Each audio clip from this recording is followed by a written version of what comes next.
Zeke realizes now that Eren is the one who pushed Grisha to kill the royal family, and by extension, fight the rest of the world. But considering that the Attack Titan can't transcend time, he is surprised that Eren also showed Grisha events that were unfavorable to him. Zeke concludes that Grisha was willing to steal the Founding Titan even though he couldn't use it, because of a different memory Eren had shown him. Eren thanks Zeke for making his plan possible by bringing him into Grisha's memories. When he kissed Historia hand 4 years ago, he saw inside Grisha's memory, and within them, he saw his then future self and the sight of things to come. Zeke panics and shouts for Ymir to steal the ability to reproduce from all subjects of Ymir, causing the girl to turn away and walk towards the coordinate. He tells Eren that he does not know what kind of future he saw in Grisha's memories, but he did not see everything, just as he didn't know that he would be unable to use the power of the Founder here. Eren's wrists are still shackled, but he frees himself by pulling so hard he rips off both thumbs. As he chases after Ymir, Zeke tells him that it's pointless and that nothing in this world can stop her. 2000 years ago, Frida tells her sister Historia that she should be like the girl in her storybook because she is kind and always thinking of others. However, the girl lives in a harsh time when her people are insulted by the Eldian tribe.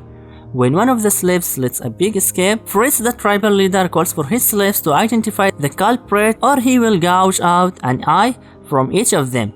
The other slaves point to a single girl, Ymir. She is surprised but bows her head and takes the blame. As a result, she is set loose in a forest and chased by hunters and horseback with dogs and arrows.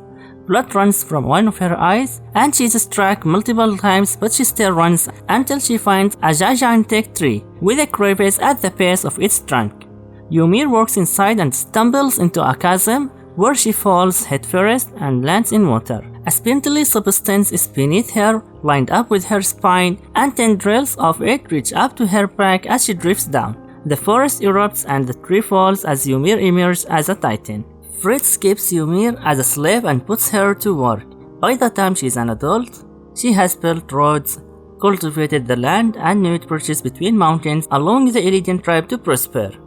Fritz decides that she will bear his child and sends her to annihilate the people of Marley, which she does with brutal effectiveness. Time passes and Ymir bears children for Fritz, in between fighting his battles when Marleyan officers kneel before Fritz.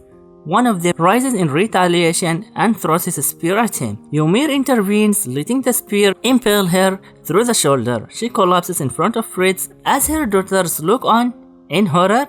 Fritz is surprised but asks what she is doing since a spear should not kill her. He commands her to rise, calling her his slave once more, but she does not. Fritz cuts up Ymir's body and has their daughters, Maria, Rose, and Senya, eat her remains. He commands his daughter to bear children and multiple so the blood of Ymir does not die out. When they die, they are in turn to have themselves feed to their own children. So the power is forever passed down and the Eldians will rule the land through their use of the massive titans. In the present, Eren Yeager grabs hold of Ymir while they are inside the paths and tells her that it ends now. He asks her to lend him her strength so he can put an end to this world. Eren tells her that she is a person, not a slave, and that she has the right to choose rather than to serve. Seeing this, Zeke panics and runs after Eren.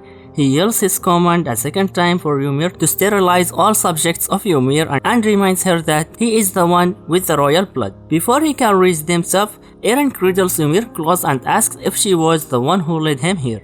She must have been waiting for 2000 years for someone to come. Tears in her eyes, Ymir lifts her head. Back in Shiganshina district, finally substance connects Eren's decapitated head with his body. Even as his head rests in Zeke's hand, the battle continues. While Maria begins to shatter beneath and around the combatants, the wall crumbles, revealing the Colossus Titans inside. As the skeleton of another Titan rises in front of Gabi,